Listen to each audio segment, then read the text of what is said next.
বসে থাকা নয়, সে কোনদিন আসবে না রে, করো যদি ভয়। বিপ্লব মানে জীবন দেয়া, বসে থাকা নয়, সে কোনদিন আসবে না রে, করো যদি ভয়। আসবে বিজয় রক্ত আর জীবনের বিনিময়ে, আসবে বিজয় রক্ত আর জীবনের বিনিময়। বিপ্লব মানে জীবন দেয়া, বসে থাকা নয়, সে কোনদিন আসবে না রে, করো যদি ভয়। ঠিক না? ওই ময়দানেতে যেতে তোমাকে হবে, প্রয়োজনে সব রক্তটুকু জমিনে ঢেলে দিবে। ওই ময়দানেতে যেতে তোমাকে হবে, প্রয়োজনে সব রক্তটুকু জমিনে ঢেলে দিবে। তবুও তোমায় লড়তে হবে, মানিবে না পরাজয়। তবুও তোমায় লড়তে হবে, মানিবে না পরাজয়। বিপ্লব মানে জীবন দেয়া, বসে থাকা নয়, সে কোনদিন আসবে না রে, করো যদি ভয়। ঠিক না? কোথা থেকে কোন ভিন্ন শিশু কোন আমার দেশে এসে, সেটার নামে প্রশ্ন করে মির্জাফরের বেশে। ঠিক না? কোথা থেকে কোন ভিন্ন শিশু কোন আমার দেশে এসে, সেটার নামে প্রশ্ন করে মির্জাফরের বেশে। ওদের করতে নাচতে না বলে হতে হবে নির্ভয়, ওদের করতে নাচতে না বলে হতে হবে নির্ভয়। বিপ্লব মানে জীবন দিয়া, বসে থাকা নয়, সে কোনদিন আসবে না রে, করো যদি ভয়। ঠিক না? ভয় পেয়েছি কাকে? হাতটা উঁচু করে ডাক দিল আমাদের মালিককে। এমন জোরে ডাক দিবেন, কারণ আল্লাহকে ডাক দিলে আল্লাহ এত খুশি হয়। একজন বাচ্চা যখন তার মাকে ডাক দেয়, মা বলে ডাক দেয়, মা এত খুশি হয়। আল্লাহ বলে, বান্দা যখন আমাকে আল্লাহ বলে ডাক দাও, ওই মা থেকে কোটি কোটি গুণ আমি আল্লাহ এত সন্তুষ্ট হয়ে যায়, আমি আল্লাহ খুশি হয়ে যায়। এই জন্য গভীর রাত্রে আল্লাহকে ডাক দেন, জোরে ডাক দিবেন, যাতে করে আকাশ বাতাস প্রকম্পিত হয়ে যায়। আমাদের মালিককে,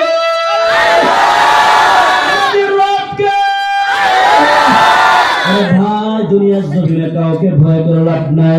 আল্লাহ বলেন আমার আপনার নবী, এ ভাই আমার আপনার নবী দুনিয়ার জমিনে কাউকে ভয় করে নাই। আমার আপনার নবী তো সারা জাহানের জন্য রহমত। আল্লাহ বলেন ওয়ামা আরসালনাকা ইল্লা রাহমাতান লিল আলামিন।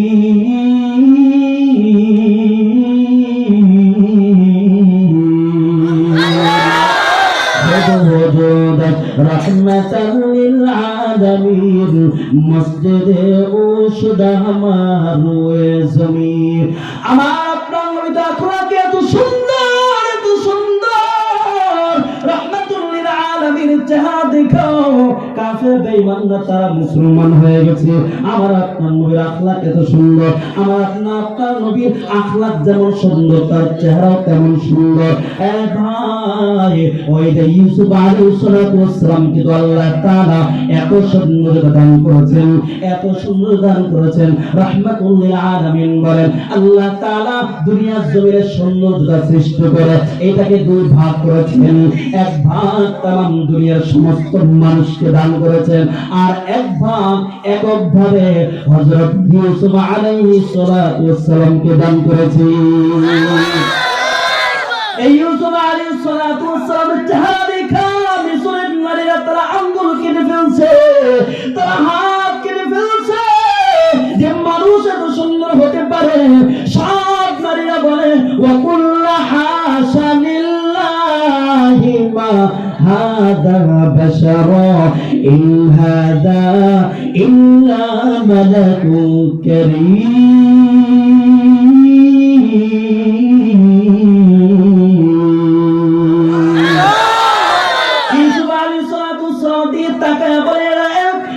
ফেরেশতা, এটা তো মানুষ না, মানুষ এত সুন্দর হতে পারে না, কারণ এটা মনে হয় আল্লাহর পক্ষ থেকে ফেরেশতা। জুলাইখা মিটি মিটি হাসে বলে, আরে ভাই এর বোনেরা মক্কা ওই মিশরের নারীরা, না না এটা হলো একটা মানুষ। আমি এই ইউসুফের প্রতি পাগল হওয়ার কারণে তোমরা আমাকে ঠাট্টা করেছো। শোনো, আজকে তোমরা ইউসুফকে দেখে আঙ্গুল কেটে ফেলছো, তোমরা হাত কেটে ফেলছো, অথচ ইউসুফ সারাদিন আমার কাছে থাকে, আমি কখনো আঙ্গুল কাটি নাই, কখনো হাত কাটি নাই। আজকে তোমাদের এমন কি হলো? ইউসুফ আলাইহিস সালাতু ওয়াস সালামকে দেখে এইভাবে তার আঙ্গুল কেটে ফেলছে। আর আমার আপনার নবী কত সুন্দর, কত সুন্দর।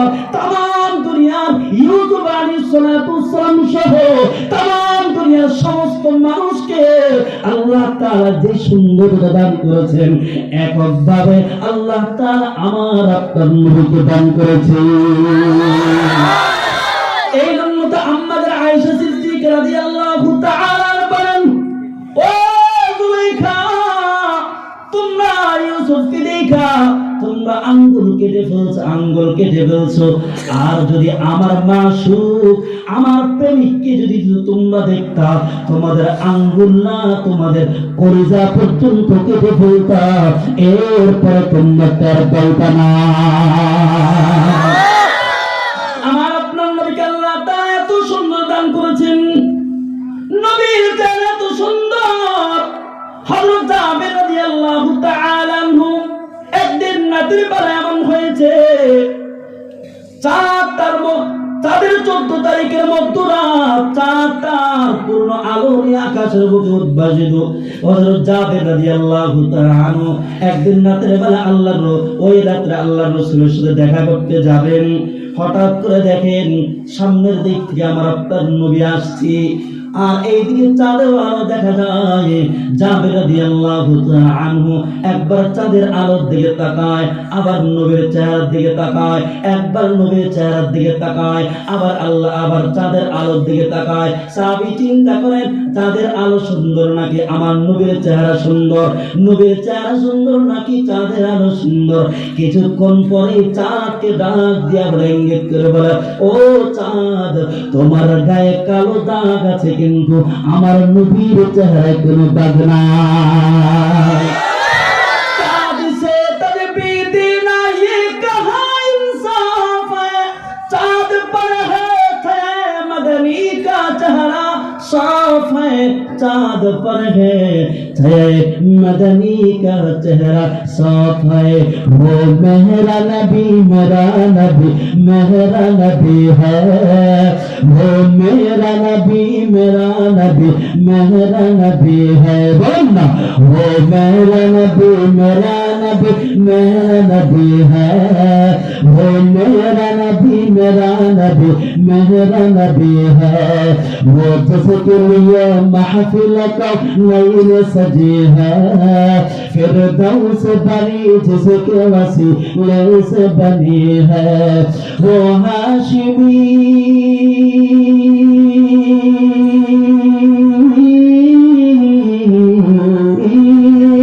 वो हाशिमी मक्की मदनी अरबी है, वो मेरा नबी मेरा नबी मेरा नबी है, वो मेरा नबी मेरा नबी मेरा नबी है। खबर से नाकि छेड़े देबो? अहमद है मोहम्मद है वही खत्म रसूल है, मखदूम मरब्बी है वही वाली कुल है। उस पर ही नजर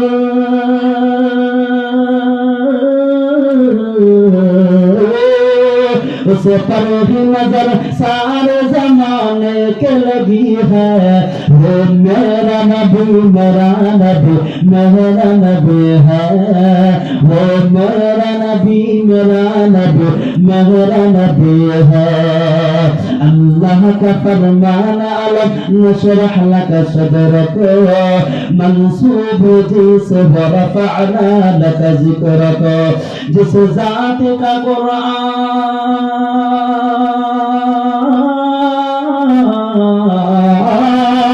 जिस जात का कुरान में भी जिक्र जली है, वो मेरा नबी मेरा नबी मेरा नबी है, वो मेरा नबी मेरा नबी मेरा नबी है। अल्लाहु अकबर। আল্লাহ বলে, হে নবী ওয়াফা'না লাকা যিকরুক, আপনাকে তো আমি এমন নবী বানিয়েছি, এমন নবী হিসেবে পাঠিয়েছি কিয়ামত পর্যন্ত আপনার আলোচনা থাকবেই। সুবহানাল্লাহ। এই জন্য ভাইরা আমার, আমি শেষের দিকে চলে আসছি, অল্প সময়ের ভিতরে শেষ করে দিব। রাহমাতুল লিল আলামিন চেষ্টা করেছেন উম্মত মুহাম্মাদকে পা ধরে ধরে শুধু একমাত্র জান্নাতের পথ দেখার জন্য, জাহান্নামের পথ থেকে মুক্তি দেওয়ার জন্য। এটা একমাত্র আমার আপনার নবী চেয়েছেন। ও ভাই, এই জন্য তো নবী মার খেয়েছেন, এই জন্য তো আমার আপনার নবী রাহমাতুল লিল আলামিন এত পরিমাণ মার খেয়েছেন। এই জন্য তো তাইফের ময়দানে যখন যায়েদ ইবনে হারিসা রাদিয়াল্লাহু তাআলা মুকে নিয়ে যখন ওই যে তাইফবাসীদেরকে যখন কালিমা দাওয়াত দেন, তাইফবাসীরা আমার আপনার নবীকে পাগল করে দূর দূর করে সরায় দিয়েছে। এমনকি তিনজন গণ্যমান্য লোক ছিল, এরা দূরে সরায় দিয়েছে। দূরে সরায় না ভাই, এমনকি এলাকার সব বাকারো ছেলেদের হাতে দিয়ে দিয়েছেন, এ মুহাম্মদকে তোমরা দূরে সরায় দাও, মুহাম্মদকে তোমরা মারো। এখন আজ পর্যন্ত ওই জায়গায় তাইফের ময়দানে এখন আজ পর্যন্ত যেই জায়গায় আমার আপনার নবী রক্ত পড়েছে, এখন এই জায়গাটা চিহ্নিত রেখে দিয়েছে। ওই জায়গাটা এখনো একটা ভুলের কথা আমার আপনার নবীকে এত পরিমাণ মারছে কাফের দুষ্টরা। আমার আপনার নবী আমার আপনার নবীকে এত জোরে জোরে পাথর নিক্ষেপ করেছে। আমার আপনার নবী রাহমাতুল লিল আলামিন শরীরের চামড়ার ভিতরে এমন করে এইভাবে পাথর ধরে ঢুকছে। এই দিকে যায়েদ ইবনে হারিসা রাদিয়াল্লাহু তাআলা আনহু নবীর সামনে দাঁড়িয়েছে, যাতে করে নবীর উপর একটা পাথর না পড়ে, নবীর গায়ে যেন একটা পাথর না পড়ে।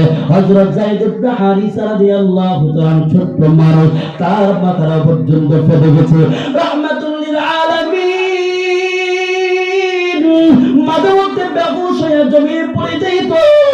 আবার কাফেররা দাঁড় করে বলে, মুহাম্মদ সামনের দিকে আগাও।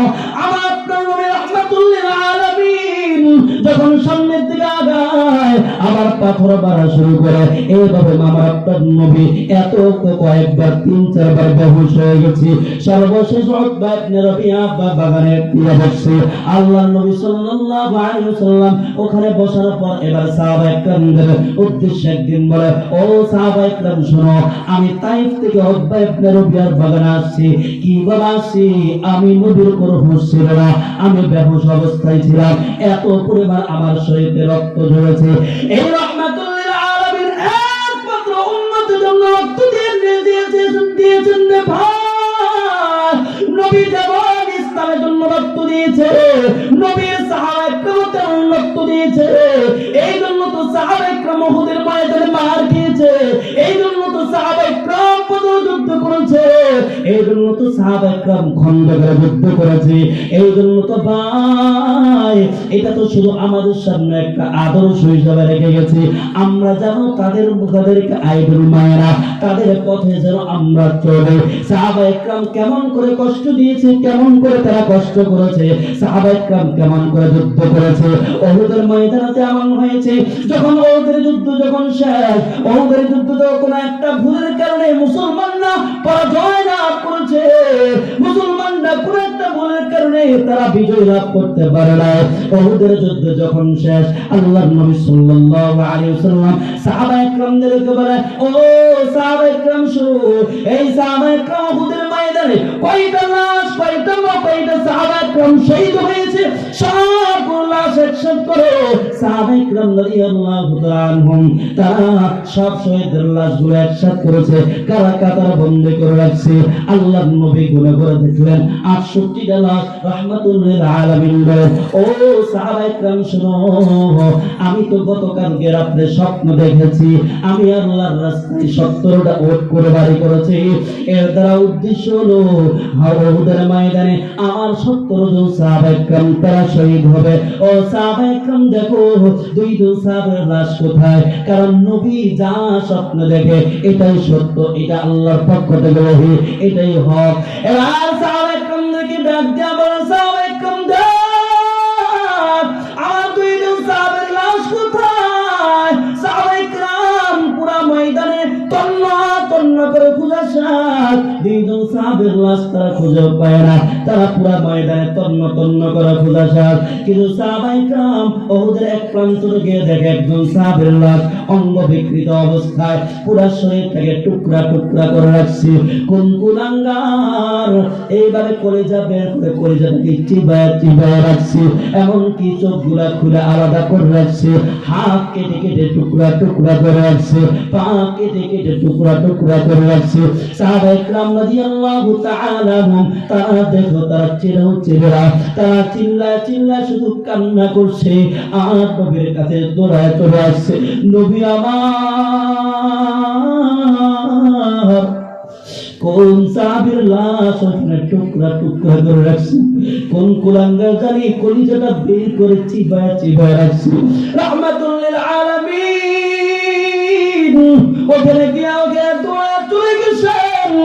আল্লাহর নবীর হাতে একটা রুমাল ছিল, রুমালটা জমির পিঠে দেবে, ও সাহাবীরা এই অঙ্গগুলো সব টুকরাগুলো একসাথে করো।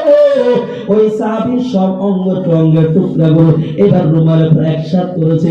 রাহমাতুল লিল আলামিন কিছুক্ষণ পর চিৎকার দিয়ে কান্না করে বলে, এই সাহাবায়ে কেরাম শুধু এটা তো অন্য কোন সাহাবীর লাশ না, এটা তো আমার চাচা আমির হামজার লাশ। এই চাচার সাথে আমি ছোট থেকে একসাথে চলাফেরা করি, আজকে বুঝি আমার আপন চাচাকে এমন টুকরা টুকরা করে রাখছে। নবীর দুই চোখ দিয়ে বেয়ে টপ টপ করে পড়ে পড়ছে। আল্লাহু আকবার। নবীর দুই চোখ দিয়ে বেয়ে পানি পড়ছে। আসমানের দিকে তাকায় নবী রাহমাতুল লিল আলামিন বলেন, সাইয়্যিদুশ শুহাদাই ইনদাল্লাহি ইয়াওমাল কিয়ামাতি হামজা। ও সাহাবায়ে কেরাম শুনো, হাসর ময়দানে সব শহীদদের সর্দার থাকবে আমার চাচা আমির হামজা রাহমাতুল লিল আলামিন। এবার নিজ হাতে রুমালটাকে বেঁধে সব অঙ্গগুলোকে একসাথে করে রুমালটাকে বেঁধে 68টা লাশের সাথে রাখছে। কয়টা লাশ হয়েছে? কথা কয় না? 69টা লাশ হয়েছে। 68টা লাশের সাথে রাখছে আরেকটা লাশ। কয়টা লাশ হয়েছে? 69টা লাশ। এবার রাহমাতুল লিল আলামিন ডাক দিয়া বলেন, সাহাবায়ে কেরাম ডাক, আর দু সাহাবের লাশ কোথায়? ও যুবক ভাই একটু কান লাগায় শুনো, দেখো সাহাবায়ে কেরাম কেমন করে ইসলামের জন্য জীবন দিয়েছে, কেমন করে নবীর জন্য জীবন দিয়েছে, আমার আল্লাহর জন্য কেমন করে জীবন দিয়েছে। আল্লাহর নবী বলেন, সাহাবায়ে কেরাম দেখ আর দু সাহাবের লাশ কোথায়? সাহাবায়ে কেরাম পুরো ময়দানে তন্ন তন্ন করে খোঁজা শেষ, কোথাও আর দু সাহাবের লাশ খুঁজে পায় না। কিছুক্ষণ পর আল্লাহর একজন বান্দা সে বোরকা পরিহিত অবস্থায় নবীর সামনে দাঁড়িয়ে বলে, নবী আমার স্বামীটা বাসর ঘর থেকে দৌড়ায় চলে আসছে, আমার স্বামীটা মনে হয় শহীদ হয়েছে, আমার স্বামীটাকে আপনি গোসল ছাড়া গোবরে দাফন করবেন না, কারণ আমার স্বামীটা নাপাক অবস্থায় বাসর ঘর থেকে দৌড়ায় চলে আসছে। রাহমাতুল লিল আলামিন ডাক দিয়ে বলে, রে মা তুমি কি তোমার পরিচয়টা একটু দাও না রে মা? মায়ের ডাক দিয়ে বলে, রাহমাতুল লিল আলামিন গতকালকে আপনি একজন সাহাবীর বিবাহ পড়াইছেন। আল্লাহর নবী বলেন, গতকালকে তো আমি হামজার বিবাহ পড়াইছি, আমি রাসূল নিজ হাতে খেজুর ছিটাইলাম। মহিলাটা ডাক দিয়া বলে, নবী আমার গতকালকে বিকাল বেলা আপনি হামজার বিবাহ পড়াইছেন, রাতের বেলা আমরা স্বামী স্ত্রী একসাথে সময়টা কাটায়, বাসর ঘরটা কাটায়, আমরা স্বামী স্ত্রী একসাথে আনন্দ চিত্তে সময়টা কাটায়। শেষে যখন আমার স্বামীর গোসল ফরজ হয়, আমার স্বামীর সামনে আমি বালতি করে পানির ব্যবস্থা করে দিলাম। ও স্বামী আমার, ওই যে ফজরের সময় তাহাজ্জুদের সময় হয়েছে, আপনি পানি দিলাম ওযু করেন, গোসল করেন। আমার স্বামী যখন বালতি থেকে পানি উঠায়া শরীরে পানি ঢালবে, ও যুবক ভাই সাহাবী বই মহিলাটা ডাক দিয়ে বলে, হঠাৎ করে ঘরের পাশে থেকে কে জানে আওয়াজ দেয়, কদ কুতিলা মুহাম্মদ, আপনি মায়ার নবীরা কি দুনিয়ার জমিনে নাই? এই কথা শোনার সঙ্গে সঙ্গে আমার স্বামী শরীরে পানি না ঢাইলা পানি নিচে রেখে দিয়া ঘরের ভিতরে যুদ্ধের ময়দানে রওনা দিয়েছি। আমি বললাম, স্বামী আমার আপনি কোথায় যান? আমার স্বামী ডাক দিয়া বলে, রে প্রাণের স্ত্রী, যেই জমিনে আমার মায়ার নবী ভাই, এই জমিনে আমি হানজালাও থাকতে পারি না। এর প্রাণের স্ত্রী, যেই জমিনে আমার মায়ার নবী নাই, আমার মায়ার নবী নাকি দুনিয়ার জমিনে নাই, তাই আমিও হানজালা দুনিয়ার জমিনে থাকতে চাই না। এর প্রাণের স্ত্রী, দুনিয়ার জমিনে পানি দিয়া গোসল করার সময় নাই, আল্লাহর জান্নাতের পানি দিয়া গোসল করব।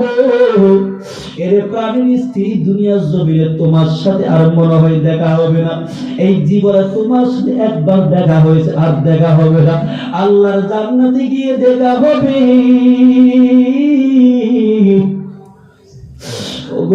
রহমাতুল লিল আলামিন এই কথা বলে আমার স্বামী বিদায় নিয়ে আসে। আমার স্বামীকে আমি আর দেখি না। রহমাতুল লিল আলামিন নবী আমার এই কথা শোনার সঙ্গে সঙ্গে শুধু চোখের পানি ফেলে ফেলে কান্না করছে। আর সাহাবায়ে কেরামদেরকে বলে, সাহাবায়ে কেরাম দেখ আমার হানজালার লাশ কোথায়, দেখ। সাহাবায়ে কেরাম বলেন, পুরো ময়দানে তন্ন তন্ন করে হানজালার লাশ খুঁজলাম, কোথাও পাই না। কিছুক্ষণ পরে রহমাতুল লিল আলামিন আসমানের দিকে তাকায় দেখেন হানজালাকে কত সুন্দর করে খাটিয়াত করে সাদা কাফন পরিহিত অবস্থায় উহুদের ময়দানে আনতেছে। আর হানজালার লাশ থেকে টপ টপ করে পানি পড়তেছে। রহমাতুল লিল আলামিন নবীর সামনে লাশটাকে যখন আনা হয়, সাহাবায়ে কেরাম সব ভিড় করে ফেলছে। কিছুক্ষণ পরে জিবরিল আমিন এসে হাজির হয়ে গেছে। জিবরিল আমিন এসে বলে, ও রহমাতুল লিল আলামিন, আপনার হানজালা বাসর ঘর থেকে দৌড়ায় চলে আসছে, আপনার জন্য জীবন দিয়েছে। আপনার হানজালা আপনার জন্য জীবন দিয়েছে, আপনার জন্য কুরবান করেছে জীবনটাকে। নবী আমার বাসর ঘর থেকে যে বাসর ঘরটা মানুষের জীবনে একবার আসে, যে বাসর ঘরটা যে এত দামি, ওই ঘর ছেড়ে আপনার হানজালা চলে আসে। আপনার হানজালা আপনার জন্য শহীদ হয়েছে। এবার আল্লাহ তাআলা তৃতীয় আসমানের ফেরেশতাদেরকে ডাক দিয়ে বলে, এই ফেরেশতারা আয় আয়, আমার হানজালাকে দুনিয়ার জমিনে পানি দিয়ে গোসল দিবা। আমার হানজালাকে তৃতীয় আসমানে এনে স্বর্ণের পাত্র করে পানি দিয়া, জান্নাতের পানি দিয়া গোসল করা, আমার হাবিবের কাছে পেশ করা। এ যুবক ভাই, নবীর জন্য জীবন দিয়েছে, নবীর আদর্শ গ্রহণ করেছে। আজকে আমি আর তুমি তো দুনিয়ার মায়া পড়ে আখিরাতকে ভুলে গেছি, আল্লাহকে ভুলে গেছি। এর যুবক ভাই, এখান থেকে একটু তওবা করে দাও। জীবনে কত গুনাহ করেছে, কতবার নবীকে কাঁদাইলাম, কতবার নবীর দাড়ির মধ্যে আঘাত দিলাম, কত সুন্নাত আমি ছেড়ে দিলাম। আর মদিনায় বসে বসে আমার নবী কান্না করি। এর যুবক ভাই, একটু চোখের পানি ফেলা, আজকে ময়দান থেকে একটু তওবা করো।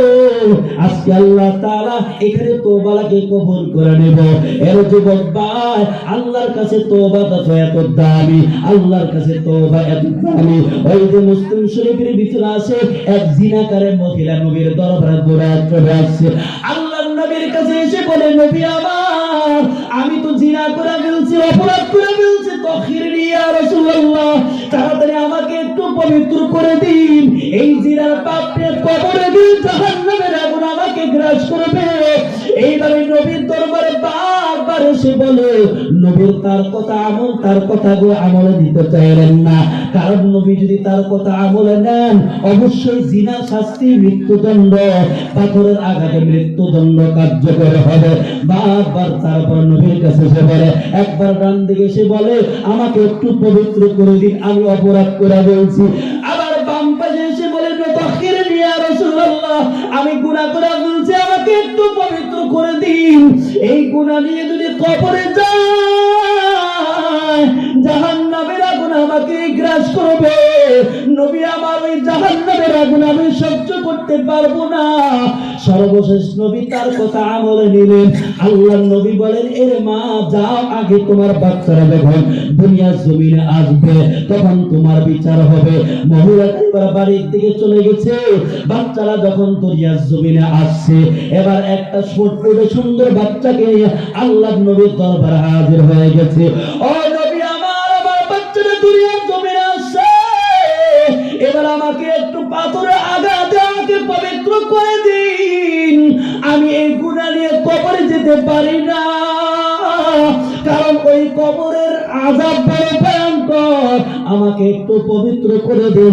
আল্লাহর নবী বলেন, এ আল্লাহর বান্দা, যাও তোমার বাচ্চারা তোমার বাচ্চাকে দুধ পান করাও। 2 বছর পান করার পর তোমরা খাবার খাওয়া যখন শিখবে এরপর আমার কাছে নিয়ে আসবা। এবার বাচ্চাটাকে 2 বছর পান করার পর বাচ্চার হাতে একটা রুটি দিয়া এবার আল্লাহর নবীর দরবারে তওবা চলে আসছে। ওগো আল্লাহর নবী রাহমাতুল লিল আলামিন, এই যে আমার বাচ্চাটা এখন দুধ এখন তোলা খাবার খেতে পারে। আমার নবী তাকা দেখে বাচ্চারা দাঁত দিয়ে কামড়ে রুটি খায়। এবার বাচ্চাকে আল্লাহ রাসূল জিম্মাই নিয়া সাহাবায়ে কেরামদেরকে বলে, সাহাবায়ে কেরাম যাও এই মহিলাটাকে পাথর দিয়ে আঘাত করে মৃত্যুদণ্ড কার্যকর করো। সাহাবায়ে কেরাম চতুর্দিক থেকে এত জোরে জোরে তাকে পাথর নিক্ষেপ করেছে। সাহাবায়ে কেরাম এত জোরে জোরে তাকে পাথর নিক্ষেপ করছে, তার মাথাটা ফেটে চূর্ণ বিচূর্ণ হয়ে যায়।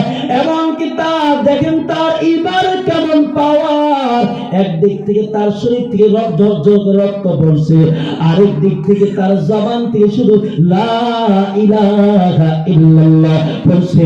আল্লাহর মুহাব্বতে আল্লাহর কালিমা জবান দিয়ে বের হচ্ছে।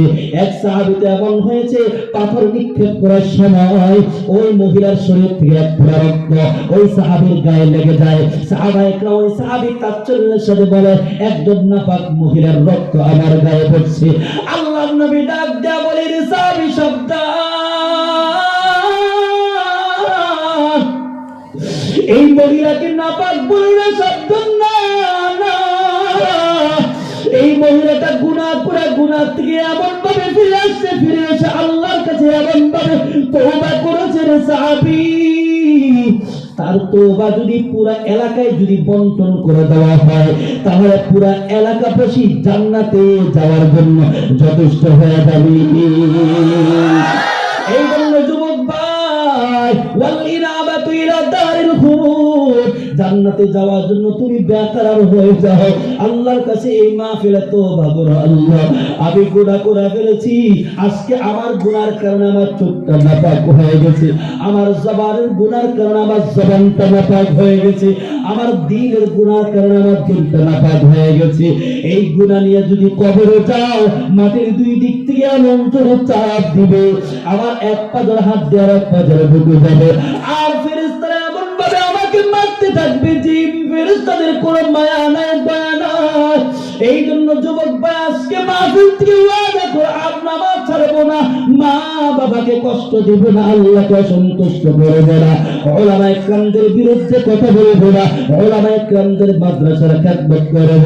কে কে রাজি আছে হাতটা উঠে একটু আল্লাহকে দেখায়া দিই। আয় আল্লাহ, এই গভীর রাত্রে তোমার বান্দারা, তোমার আশিক বান্দাগুলো কোরআনের ময়দান ছাড়ি না। আয় আল্লাহ, কোরআনের ময়দানে বসে আছে গো মালিক। আয় আল্লাহ, আমার মতো গুনাহগার আর কেউ নাই। আয় আল্লাহ, আমার মতো নাখানদার কেউ নাই। আয় আল্লাহ, জীবনে কত গুনাহ করেছি, কত অন্যায় করেছি, কত নামাজ ছেড়ে দিয়েছি গো মালিক। আয় আল্লাহ, এই গুনাহ নিয়ে যদি কবরে যায়, ওই জাহান্নামের আগুন আমাকে গ্রাস করবে। আয় আল্লাহ, আজকে এই মাহফিলটাকে তুমি, এই মাহফিলটাতে আমাদের সবাইকে মাফ করে দাও। আয় আল্লাহ, এখানে তাকায় দেখো, কার জানি মা নাই, কার জানি বাবা নাই। এখানে আমার সন্তান শুয়ে আছে, যে সন্তান নিজের হাত দিয়ে নিজের মাকে কবর রেখে চলে আসছে গো মালিক। এখানে এমন সন্তান হাতটা পাড়া দিছে, নিজের হাতে নিজের বাবাকে অন্ধকার কবরে রেখে চলে আসছে। আয় আল্লাহ, আজকে মাকে মা বলে ডাক দিতে পারে না, বাবাকে বাবা বলে ডাক দিতে পারে না গো মালিক। এখন ঘরে গেলে ঘরে দরজায় যখন আওয়াজ দিবে, নিজের স্ত্রীকে দেখবে, সন্তানাদেরকে দেখবে, কিন্তু মাকে দেখবে না, বাবাকে দেখবে না। ওই মা বাবা এমন জায়গায় শুয়ে আছে যেই জায়গা দিনের বেলাও যেতে বড় ভয়। ওই বাগানে শুয়ে আছে, জানি না কার মার কোমর দাও দাও করে আগুন জ্বলতেছে গো মালিক, কার দাঁড়ি বাবার কোমরে দাও দাও করে আগুন জ্বলতেছে। আয় আল্লাহ, জানি না কার মা বাবাকে মাথা থেকে পায়ে পর্যন্ত সাপ বিচ্ছু পেঁচায় বসে আছে। ও মা হারা বাবা হারা সন্তান গুলো, একটু চোখের পানি ফেলা। এই মুহূর্তে সন্তানের চোখের পানির কারণে মা বাবার কবর আযাব হয়ে গেল। আমার আল্লাহকে একটু ডাক দেন আল্লাহ, আর জোরে ডাক দেন না, গভীর রাতে আল্লাহকে ডাক দেন আল্লাহ। আয় আল্লাহ, দুনিয়ার কাউকে ডাকে নাই, তোমাকে ডাক দিয়েছে। আয় আল্লাহ, ইউসুফের মা বাবার কবর আযাব মাফ করে দাও আল্লাহ। আয় আল্লাহ, আবার কলিজার টুকরা যুবক ভাইগুলাকে নামাজে ওয়ালা বানিয়ে দাও আল্লাহ, এদেরকে দ্বীনের খাদিম হিসাবে কবুল করে দাও। আয় আল্লাহ, সবাইকে তুমি জান্নাতের মেহমান হিসাবে কবুল করে দাও। আয় আল্লাহ, আমাদের জীবনের সমস্ত গুনাহগুলো মাফ করে দাও। সবাই বলেন আমিন। আর জোরে চিল্লায় আওয়াজ দিয়া বলেন আল্লাহুম্মা আমিন। ভাইরা আমার, আপনারা দীর্ঘ পর্যন্ত বসে আছেন, কষ্ট করেছেন। এই মাদ্রাসায় একটু আলোচনা হয়েছে, তারপর এই মুহূর্তে 10 টাকা 20 টাকা 100 টাকা 500 টাকা যদি কেউ দিয়ে থাকে, একটু তাড়াতাড়ি একজন ইনশাল্লাহ এখন মুনাদ হয়ে যাবে। একজন দাঁড়িয়ে যান, একটু রুমালটা দিয়ে দাঁড়ায় তাড়াতাড়ি, কেউ উঠবেন না, মুনাদ করে ইনশাল্লাহ শেষ 12 সব 12 একটু মুনাদ করে সবাই উঠে যান। হ্যাঁ, একটু তাড়াতাড়ি 10 টাকা 20 টাকা 100 টাকা যেই যা পারেন সবাই দেওয়ার চেষ্টা করেন, একটু তাড়াতাড়ি দেন, একটু তাড়াতাড়ি করেন।